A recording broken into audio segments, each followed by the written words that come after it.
જય શ્રી કૃષ્ણ। 2 કરોડની જિંદગી કેવી હોય હાલો જાણીએ। એક કંજૂસ માણસ હતો, આખી જિંદગી મહેનત કરી, કરકસર કરી અને કંજૂસાઈ કરી અને 2 કરોડ બચાવ્યા।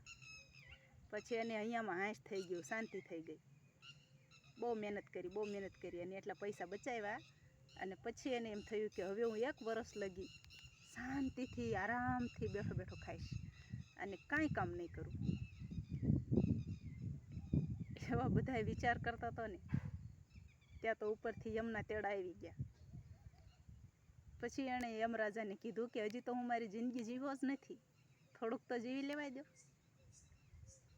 તો યમરાજા કે એમ ન હાલે, એ કે એક કામ કરો, મેં જેટલું હું કમાણી કરી છે એમાંથી અડધી કમાણી તમને આપી દઉં, પણ મને થોડુંક જીવવા દો। તો યમના દૂત કે એવું ન હાલે। પછી અફસોસ તો ઘણોય થયો મનમાં। પછી એટલું માંગ્યું કે મને એક સંદેશ લખવા જેટલો તો સમય આપો। યમરાજા કે વાંધો નહીં, લખી નાખો।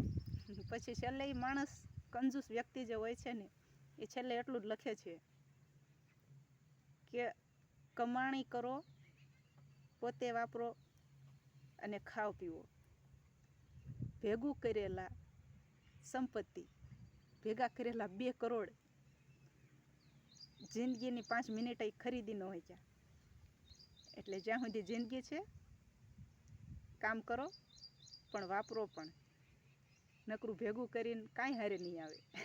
જય શ્રી કૃષ્ણ, ખુશ રહેજો। આવી હોય 2 કરોડની જિંદગી।